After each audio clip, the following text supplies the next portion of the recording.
Pak, Anda nggak sopan loh. Masa bisa dicekek kayak gini? Saya salah apa, Pak? Kamu tanya sama saya salah apa? Anda Ki Ahmadi? Ya, betul saya. Edan kamu, Pak. Kamu yang edan. Lah, kenapa yang Edan ini lepas dulu kita ngobrol? Nggak bisa. Kamu bisa mati di tangan saya. Ah, kenapa mati? Loh, kamu yang bikin ribut.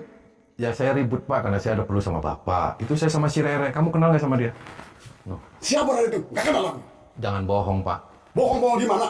Orang nggak kenal nggak? Apa lu? Bisa.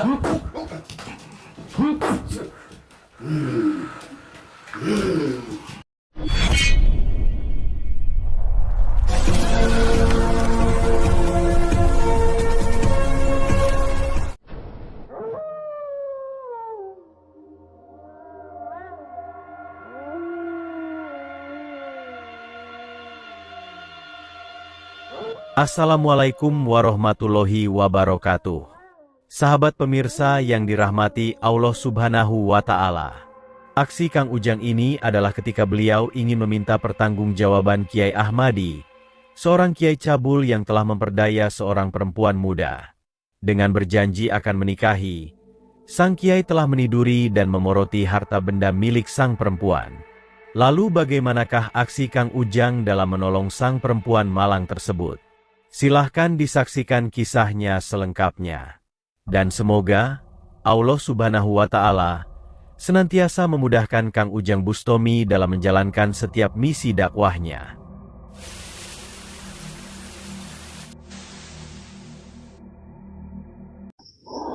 Allahumma sholli ala Muhammad ya Rabbi sholli عليه وسلم اللهم صل على محمد يا رب صل عليه وسلم ربي فانفعنا ببركتهم واهدنا الحسنى بحرمتهم ربي فانفعنا ببركتهم واهدنا الحسنى بحرمتهم. Masuk. Ganggu tidak ini malam-malam, Bu? Oh, nggak ganggu. Ya, terima kasih. Ayo, silahkan masuk. Assalamualaikum. Mohon maaf, Pak, saya dengan Doraemon. Ini saudara saya, namanya Neng Rere. Aduh, ganggu tidak ini, ganggu tidak. Oh, nggak ganggu. Gimana semuanya sehat, Bu? Oh, ini apanya Ki Ahmadi Anda, mohon maaf? Oh, anak buahnya. Kalau ini? Oh, anak buahnya. Berarti banyak yang muridnya ya? Oh, banyak di sini. Juga tamu juga yang banyak yang datang ke sini. Oh iya, tadi saya juga nanya-nanya di depan itu sama tukang ojek, tukang beca, semuanya sudah paham semua tentang Ki Ahmadi. Luar biasa. Ini langsung aja, Bu, nggak apa-apa ya? Biar cepat juga, karena saya juga jauh dari Jakarta. Kebetulan ini juga Jakarta. Jadi saya kesini itu yang pertama silaturahmi, yang kedua sebenarnya saya itu mau ketemu dengan Ki Ahmadi. Bisa nggak sih saya mau ngobrol sebentar ya sama beliau? Bisa, tapi dia lagi istirahat. Nah, kenapa istirahat? Masih sore kok. Kan banyak pasien. Oh, banyak pasien. Oh, capek. Sahabat Kang Ujang Bustomi yang berbahagia. Video ini mengisahkan tentang Ning Rere, seorang perempuan TKI yang bekerja di negara Taiwan. Namun sayang, dia terpedaya oleh seorang mengaku kiai yang ternyata adalah pria buaya darat. Ketika Ning Rere ingin mencari pria yang berharap pria tersebut bisa menjadi suami yang baik untuknya, maka kenalah Ning Rere dengan Ahmadi, yang dikenalnya lewat media sosial Facebook. Dan Ahmadi mengaku sebagai seorang kiai yang masih bujangan. Pesona Kiai Ahmadi ternyata telah meluluhkan hatinya. Walaupun Ning Rere hanya bisa berhubungan lewat Facebook dan ponsel, ternyata kata-kata manisnya telah berhasil memikat hatinya. Ning Rere pun kemudian memiliki sebuah harapan. Dia merasa bahagia jika Kiai Ahmadi bisa menjadi suaminya. Sehingga ketika Kiai Ahmadi berkata ingin menikahi, dia langsung dengan senang hati menerimanya. Bahkan saking senangnya, ketika Kiai Ahmadi meminta uang untuk alasan kebutuhan, Ning Rere selalu mentransfernya dengan tanpa rasa curiga. Termasuk ketika Kiai Ahmadi mengajaknya untuk melangsungkan pernikahan. Ning Rere langsung pulang dari Taiwan untuk bertemu sang kiai di hotel di Jakarta. Dan setelah bertemu di hotel Jakarta itulah Ning Rere kemudian sadar atas semuanya. Ketika mereka sudah beberapa kali melakukan hubungan terlarang bersama, tiba-tiba sang kiai menghilang meninggalkan Ning Rere begitu saja. Ning Rere pun akhirnya tersadar bahwa sebenarnya Kiai Ahmadi adalah pria hidung belang yang ingin menipu dirinya. Dan beruntungnya ketika bertemu Kiai Ahmadi di hotel itu, Ning Rere menemukan KTP sang kiai yang tertinggal. Sebab itulah Ning Rere langsung datang kepada Kang Ujang untuk meminta bantuan. Ning Rere ingin Kang Ujang menemaninya untuk mendatangi alamat rumah Kiai Ahmadi untuk meminta pertanggungjawaban.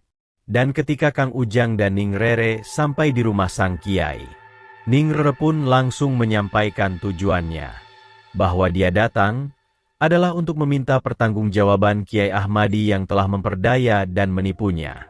Akan tetapi, istri sang kiai dan muridnya sangat marah mendengar tujuan Ning Rere yang demikian itu. Mereka tidak terima Kiai Ahmadi yang dianggapnya orang suci melakukan perbuatan yang tidak baik itu. Mereka kemudian berusaha menyerang dan menghajar Ning Rere. Melihat kejadian yang demikian, Kang Ujang pun berusaha menolongnya. Dan mendengar keributan di rumahnya, itulah Kiai Ahmadi kemudian keluar dari kamarnya. Namun ketika Ning Rere berkata ingin meminta pertanggungjawaban, Kiai Ahmadi berpura-pura tidak mengenalnya. Edan ini lepas dulu kita ngobrol. Nggak bisa. Kamu bisa mati dan saya. Kenapa mati? Loh, kamu yang bikin ribut. Ya saya ribut Pak, karena saya ada perlu sama Bapak. Itu saya sama si Rere, kamu kenal gak sama dia? Siapa orang itu? Nggak kenal kamu. Jangan bohong Pak. Bohong-bohong gimana? Orang gak kenal nggak? Apa lu? Edan aja, kita ngomong baik-baik nih. Ini istri kamu. Kamu yang edan. Kamu gak minta suami saya. Mitnah apa? Lepas dulu kita ngobrol. So, Anda waras. Ya, emang saya waras. Ini murid kamu. Ya, itu murid saya. Edan nih Pak. Apa ini? Semuanya suap semuanya. Kamu yang suap. Masa kamu nggak kenal sama Rere? Enggak sama sekali. Itu dari siapa? Itu Enggak kenal. yang telah kamu tumpakin. Kata siapa? Kok kata siapa? Yang lumayan saya ini istri saya yang bisa ditumpakin. Jangan-jangan kamu juga ditumpakin tuh sama dia. Sembarangan. Dia orang baik, dia orang suci. Orang Dia suci? kiai, dia kiai terkenal. Suci apa dia setan, Mbak? Dia siluman. Setan anu dah yang saya. Buktinya kamu telah numpakin dia, kamu nggak ngaku, kamu enak aja kamu. Enak aja lu nuduh-nuduh orang. Dia mitnah suami saya. Berdiri sini kamu. Kamu jangan sembarangan nuduh-nuduh orang. Fitnah kamu itu, tahu nggak? Kamu nggak usah bohong ya. Masa kamu nggak ingat sama aku? Maksudnya apa kamu? Murid perempuan Kiai Ahmadi itu berusaha menganiaya Ning Rere. Dia tidak terima, karena Ning Rere berbuat lancang kepada gurunya. Dan melihat hal yang demikian, Kang Ujang pun menjadi tersulut emosinya. Apalagi melihat istri sang kiai yang berkata-kata kasar penuh kemarahan itu. Kang Ujang pun berkata kepada sang kiai, bahwa tugas Kang Ujang datang adalah untuk membantu Ning Rere yang terzolimi. Kang Ujang harus bertanggung jawab atas perbuatannya. Jikalaulah memang tak ingin menikahi Ning Rere, setidaknya uang puluhan juta yang diminta itu dikembalikannya. Akan tetapi sang kiai tetap keras kepala. Sebab itulah Kang Ujang tidak ingin bersabar lagi. Kang Ujang segera menyerang sang kiai untuk menyadarkannya dengan cara paksa.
Kamu jahat kan?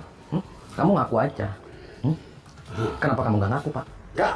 Lah, kamu itu, Pak, bagi dia 50 juta itu besar loh, Pak. Tahu nggak kamu? Kamu PHP-in dia. Kamu mau nikahin dia, kamu ngakunya bujangan, sementara kamu punya istri di sini. Sok-sokan kamu. Itu alasan dia. Kok alasan dia? Ya. Lah si Rere, Pak, saya tahu, Pak, Anda mukanya di KTP. Saya ngeliat tuh KTP-nya. Tadi di mobil saya ada KTP-nya. Itu Benar, Pak formalitas. Ahmad. Formalitas apa?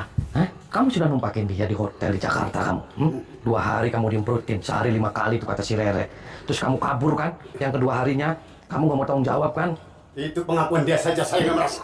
Oh, nggak merasa? Ya, sama sekali nggak merasa. Oke, kalau kamu nggak mau ngerasa numpakin dia, oke. Tapi sini balikin, Pak, uangnya. Dia mau kembali lagi ke Taiwan. Kalau nggak balikin, saya jotosin kamu. Nggak bisa. Oh, nggak bisa. Enak aja kamu. Kamu sudah ngapain dia, kamu transfer minta buat saudaraku anak yatim, kamu transfer buat kegiatan sosial, ternyata buat poya-poya kamu, jangan-jangan kamu. Dan setelah menghajar Kiai Ahmadi, Kang Ujang mencoba berkata kembali kepadanya, bahwa agar sang Kiai bertobat, dan mengembalikan uang 50 juta Ning Rere yang diporotinya. Akan tetapi, sang Kiai masih saja tetap keras kepala. Dia tetap mengaku tidak mengenal dengan Ning Rere. Walaupun Kang Ujang mengaku ada bukti KTP yang dia bawa, Kiai Ahmadi tetap tak ingin mengakuinya. Sebab itulah Kang Ujang tidak ada pilihan lain lagi. Orang seperti Kiai Ahmadi ini memang harus diberikan pelajaran.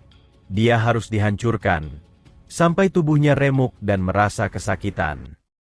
Kalau sudah bayar, selesai kita urusan. Kamu mau mati lagi? Biarin aja si Rere, dia biar balik lagi ke Taiwan, dan uang itu mau saya kasihkan ke keluarganya si Rere. Kasihan, Pak. Kamu mau mati? Ya kamu udah. Ya.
Kang Ujang terus menyerang untuk menghancurkan Kiai Ahmadi.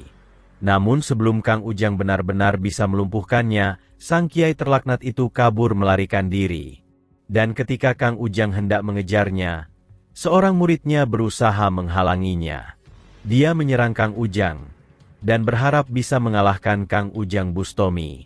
Dan melihat hal yang demikian, Kang Ujang pun kemudian juga menghajar sang murid itu dengan ilmu pamungkasnya. Sehingga tubuhnya hancur, dan tergeletak terkapar tak berdaya. Juga dengan istri Kiai Ahmadi yang terus ngeyel dan keras kepala itu, Kang Ujang terpaksa menyerang sang perempuan, dan kemudian mencabut kekuatan iblis yang menguasainya. Terima kasih telah menyaksikan kisah dakwah inspiratif yang penuh edukasi dan kemuliaan ini. Ambillah sisi positifnya dan buanglah sisi negatifnya. Tentunya kami berharap kisah dakwah yang kami sajikan ini bisa memberikan manfaat, juga menjadi petunjuk bagi para pemirsa. Dan semoga Allah Subhanahu wa Ta'ala senantiasa memberikan banyak karunia-Nya kepada kita semuanya.